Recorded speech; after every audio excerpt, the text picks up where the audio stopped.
Oh, straight into the roof of the net. Nice one. Straight down the middle. So a good performance from both teams. Hi, I'm Rupha Ramani and you're watching Firstpost. Let's get started.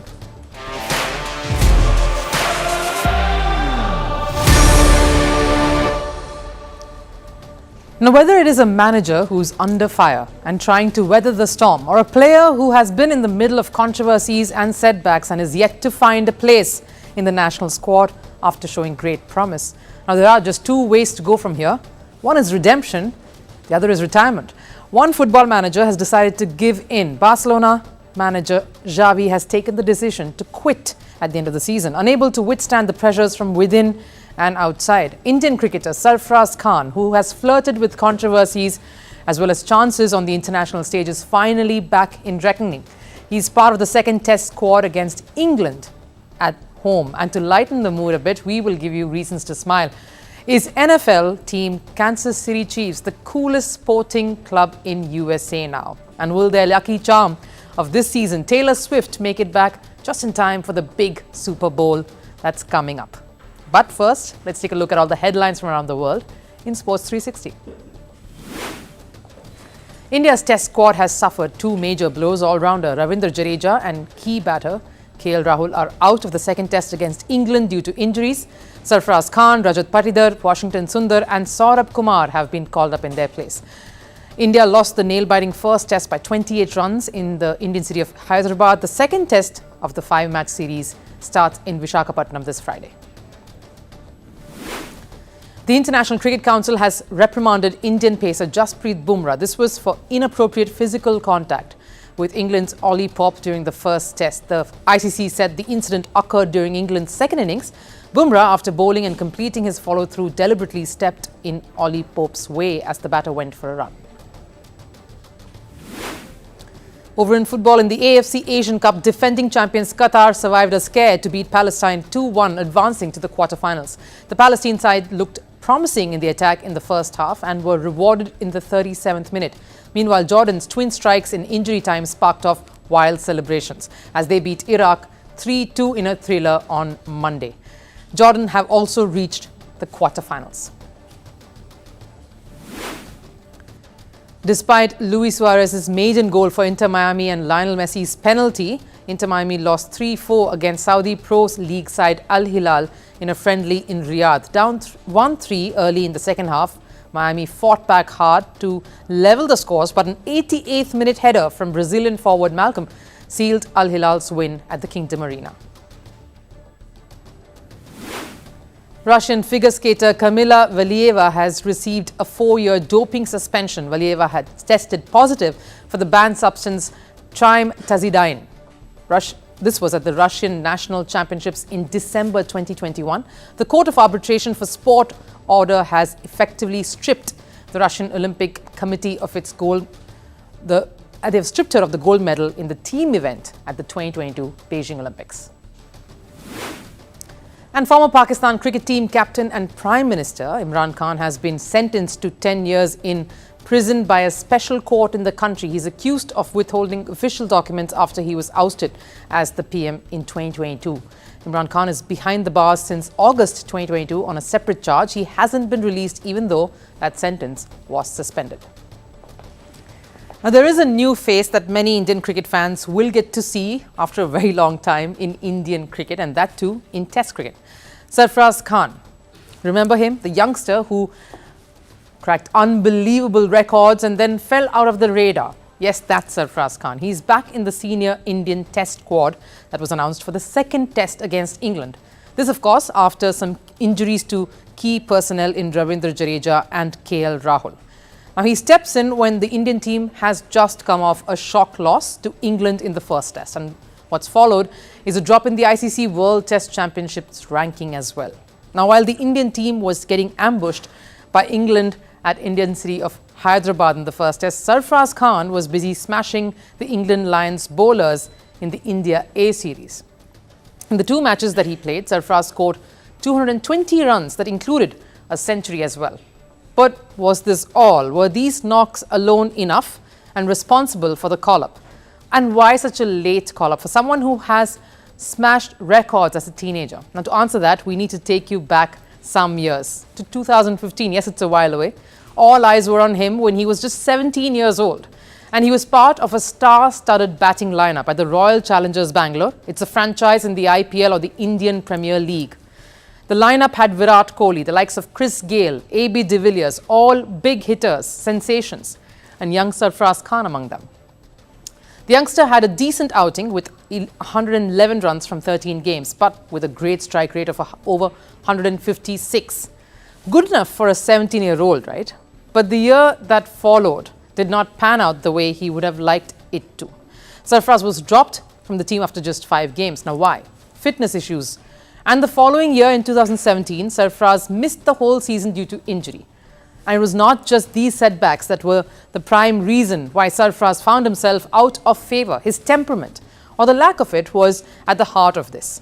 The fact that he got himself into controversies did not really help either, like making offensive gestures to the selectors during a domestic game that he captained his side for. He was not surprisingly dropped from the squad thereafter following this incident. From then on, he continued to remain in the fringes. A sort of a curious example of a talent that promised so much but is not showing any glimpses of delivering on them. We've seen this in the past. Not everyone can be a Sachin Tendulkar, who debuted and started so young but continued to show promise even later. Sarfaraz is someone whose cricket is homeschooled, in that he was coached by his father, who continues to groom him even now, and who started molding him and his skills and got him to where he is today.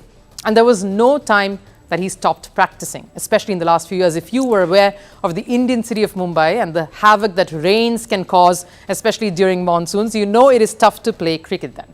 But Sarfaraz's father had laid out a synthetic pitch just beside his house. His father said it saved time and energy and helped him prepare for conditions that are not really present in India, conditions that are adverse. The climb was an uphill one, and his family was helping him prepare for it. The pitch, of course, is just a symbol. Sarfaraz still had to change the perceptions of the selectors and those around him, making the key decisions to get back in and finding his way. He thankfully let his bat do most of the talking. Sarfaraz continued to perform in the Ranji circuit. In 43 matches so far, Sarfaraz has amassed over 3,500 runs at a staggering average of close to 70. Sarfaraz thought the best way to try and get the selectors to notice him was just by scoring runs. Sensible that, given the talent India has. Sarfaraz always found it hard, but the player always found support from former cricketers too, especially someone like Irfan Pathan, who even till before his selection questioned why someone like Sarfaraz was not being picked. He had shown the numbers, he had backed it up with enough of his performances. And that clearly reflected now with him coming in to the second test squad. A lot of cricketers, in fact, congratulated Sarfaraz when he finally found a place. But will he be part of the 11 come the second test? Former India cricketer and of course an expert now, Akash Chopra, has backed Sarfaraz Khan to replace the injured KL Rahul. Sarfaraz Khan and Rajat Patidar are available with this team. Ruturaj Gaikwad and Virat Kohli are still not there. They will have to play either Rajat Patidar or Sarfaraz. You can go towards Sarfaraz because he can play in an unorthodox fashion and is a very good player of spin. Yeah, he kind of points out a very, very key aspect there. When we speak about baseball and the element of surprise that it brings with it, which was evident in that first test that India crumbled and lost in, it's someone like Sarfaraz Khan and, like Akash Chopra mentioned, the slightly unorthodox fashion that does create a dent, that could create some impact and just may give England some things to think about, rework their plans, sort of rework the strategy. But will Sarfaraz be able to replicate his domestic performance on the international stage if given the chance?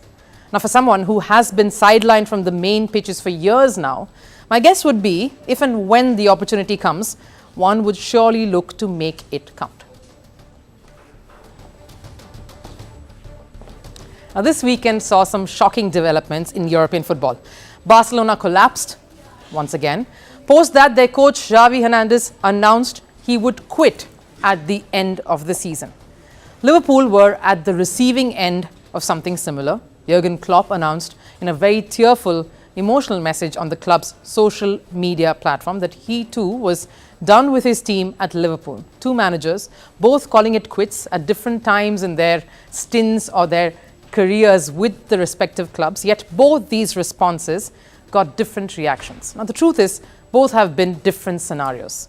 Let's look at why they quit and what's common or different in these situations. We'll start with Barcelona and the latest casualty, Xavi. We start with the game against Villarreal in La Liga. Barca were leading 3-2 with just 6 minutes of normal time left, but from there it was all downhill for Barcelona. Villarreal bounced back, and once that happened, Xavi was visibly upset. The manager fussed about a penalty that was denied. Truth was, there probably was no penalty in there. It was maybe just Xavi's anxiety. After the match, he made this announcement. Before you ask me the relevant questions, I want to announce that on June 30th, I will no longer continue as the coach at Barca. I was just speaking with the president, Rafa Yuste and Deco. I think the situation deserves a different course. And as a Barca fan, I cannot allow the current situation. So I am announcing it publicly today. I had to come to a conclusion for a decision before. But after what had happened, I think it's the moment to announce it. Xavi's contract with Barcelona was supposed to end in the summer of 2025, but now he wants out. And with more than a year left to go, in their last 5 games across competitions, Barca has lost 3. In that run, they conceded 16 goals and are now 10 points behind rivals Real Madrid. Earlier in January, Real crushed them in the Spanish Super Cup, and last week, Athletic Club knocked out Xavi's team in the Copa del Rey quarterfinals. Now, there have been many speculations about Xavi's future amid all these losses, and especially over the last few months. And now with Barcelona at its most vulnerable moment, its most vulnerable phase, if you would say so, we'll have to start looking for someone else to fill Xavi's shoes. It's a feeling that's worse for the squad, who will play the rest of the season knowing a new coach will be taking charge, not knowing whether that will go any better. Not a good place to be in, you'd agree. Watching Barcelona's game against Villarreal, you might think this was probably the last nail in the coffin, something that finally led Xavi to announce what he had been thinking about for a while now. To explain it a bit better, the feeling of being Barca coach is unpleasant. It's cruel. You feel that often there is a lack of respect. You feel they do not value your work. And this wears you down terribly. It affects your mental health. I am a positive person, but the energy goes down to a point where you think that there is no sense. Now, what he says there is a clear revelation. He was not happy. Xavi was not happy in Barcelona. There was no respect. That's the word he uses. He says even for a positive person like him, there was no light. The situation at Barcelona clearly stressed him out. So this is him sort of cutting off the toxicity that had begun to weigh him down. We've seen this happening in sport with some of the best athletes in the world. Xavi has also said that his decision will not change, no matter how Barcelona probably goes ahead to perform in the remainder of the season. What does Xavi leave behind, though? He was appointed the head coach in November 2021 as Ronald Koeman's successor and guided the team to the La Liga title. Before that, he captained Barcelona and played for them for 17 long years. So there's history and bucket loads of it. It was during his time as a player that Barcelona played some of its most successful, charismatic football. But contrastingly, when Xavi took charge as manager years later, the club was crumbling under financial burden. The talismanic Messi had been lost to PSG, Paris Saint-Germain. There was no Andre Iniesta, Luis Suarez. They didn't have the money to replace them either. So when Xavi had to take over in 2021, he knew he would have to battle with all this, work with limited resources. But he was willing to do that. The loyalty to the club stood stronger than his own mental fortitude. He started gradually assembling a squad which could play the La Liga. Players like Robert Lewandowski, Rafinha arrived, and Barca was beginning to take some shape after the chaos just when Xavi took over. In fact, announcing his exit has been linked wholly to just the losses in the recent times of Barcelona missing out on titles. Fans and critics have forgotten that the beauty of sport lies in its unpredictability, that there are a lot of games still left to be played, a lot of twists and turns that could unfold. They seem to have forgotten that Barcelona won the 2022-23 La Liga league title after 4 seasons, an achievement with Xavi at the helm. But Barca's stuttering campaign has put pressure on him. Fans have forgotten all that is possible and have put blinders on to just take their jibes at the manager, not realizing all that Xavi had to go through to try and get Barcelona back on track. Apart from the noise outside, key players in the squad floundering, Lewandowski, Araujo are miles away from being at their best. Gavi's injury, all have collectively put Xavi under pressure, creating a very toxic environment for him to prolong the agony. Well, in many ways, he is a tragic hero. He gave Barcelona a new lease of life, and when some things went all wrong, fans changed sides. Which brings me to a club like Liverpool and to the man who decided to walk alone, Jurgen Klopp. When he announced that he would resign, fans were emotional. There was disbelief. Klopp said this season would be his last at Anfield. He said his energy was waning. Since 2015, he led the Reds to multiple trophies. Got them through tough times as well. During his reign, Liverpool won the Champions League, Premier League, FA Cup, League Cup and Super Cup. He's someone who has held the club together, including the fans, the dressing room and even their opponents. Now, when asked about his old partner, Manchester City's manager Pep Guardiola, when asked about the announcement, well, he saw the lighter side to it. I will sleep better. the games before play against Liverpool always was almost a nightmare. So of course it will be missed. So it was shock, like I think everyone, to the news. So I felt when I'm in the news, a part of Man City will lose something. We cannot define our period here together without him. We cannot define our period without Liverpool. That just shows the kind of bond everyone, even across the teams, shared with someone like Jurgen Klopp. He revived the Reds and was given the long rope too. He was at the helm for years, unlike Xavi. The dynamics in football realm is such that it scrutinizes high-profile people, especially people in charge, at the helm of affairs. But Xavi's exit has brought the focus back on certain big footballers who couldn't really translate that success as much as a manager. Whether it was Thierry Henry at Monaco, Frank Lampard at Chelsea, but this is just to name a couple. Of course, a lot depends on the owners, how much faith they have in the managers that they've brought in. But at the core of a successful managerial stint is temperament. To withstand the pressure, soak it all in and give it back in equal measure. And yes, it's probably not at all as easy as it sounds out there. Pop star and a world icon today, Taylor Swift is in the news. Now, I'm not talking about the deep fake videos of her that have gone viral, though that is a bit disturbing. This is on a more happier, sporty note. The Chiefs have made it to the Super Bowl. You know what the Super Bowl is, but for those who aren't really aware, it is the grand final between two top teams at the NFL or the National Football League. It is massive. It's an event in itself. From a cricket fan's perspective, let's say this: equate it to a World Cup final. It's a festival as well as a high-octane, high-intensity sporting encounter between two super sides. The process of getting there, of course, to the Super Bowl is a long, tedious one, but that's not what this story is about. It's about Taylor Swift and her boyfriend Travis Kelce. Swift was spotted in the game on Sunday that sealed the win for the Chiefs. The Lucky Charm tag still going strong, at least for this season. And the congratulatory kiss the two shared has gone viral. Swift and Kelce fans are excited and everyone's asking, will Taylor Swift make it to the Super Bowl in time after her concert? We are asking, is Chiefs now a pop culture phenomenon like none other in the sport?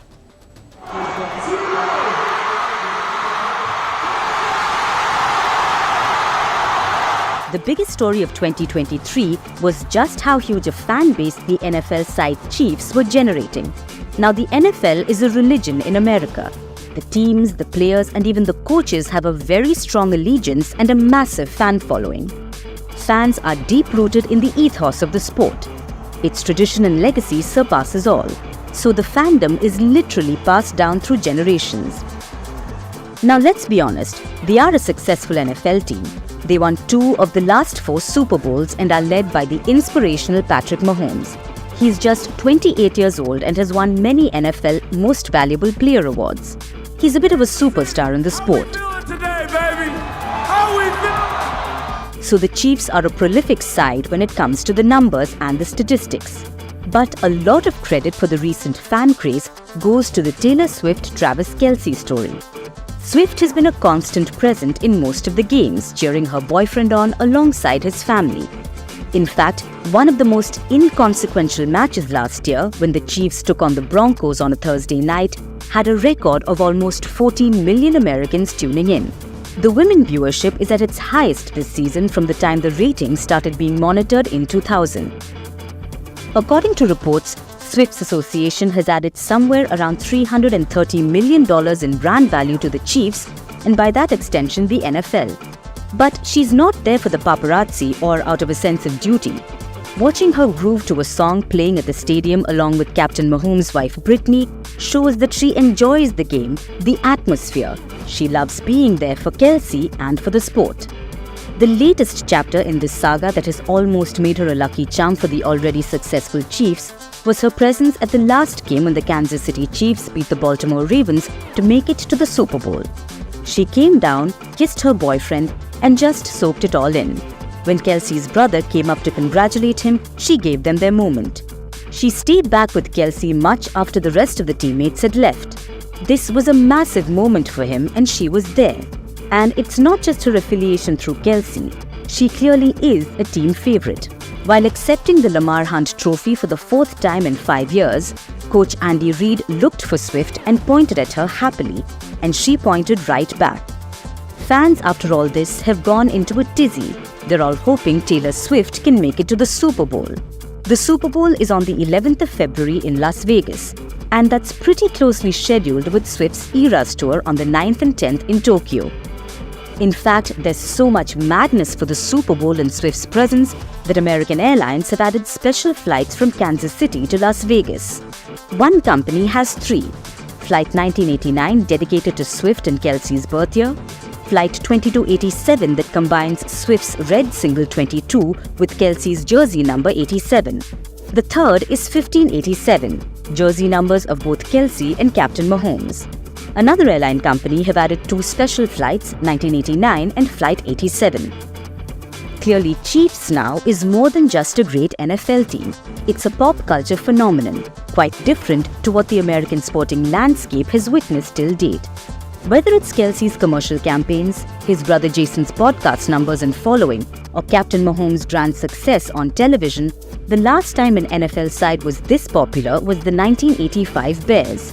Many would remember their star footballers Walter Payton or William Perry, though that was short-lived. The last time any US sports team saw this kind of attention was the Bulls in the 1990s in the NBA with Michael Jordan enthralling the world. We are seeing a raw, pulsating sport such as the NFL combined with entertainment and pop culture to make for one of the most exciting stories in this year. Now we've come to the end of the show, so it's time, as you know, for Last Serve. It's still pretty chilly months, so a lot of achievements on icy slopes are a big win. Check out a couple of youngsters calling the shots in a skiing event in Switzerland.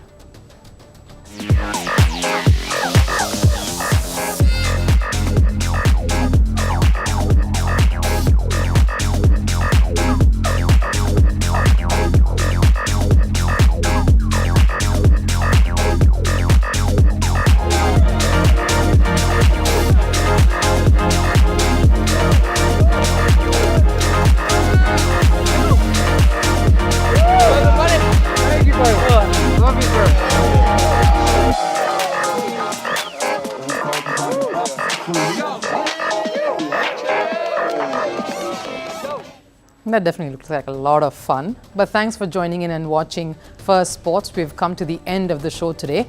Hope you enjoyed all that we had in store for you in this show today. But I'll see you again tomorrow with fresh stories and fresh perspectives. Till then, bye-bye.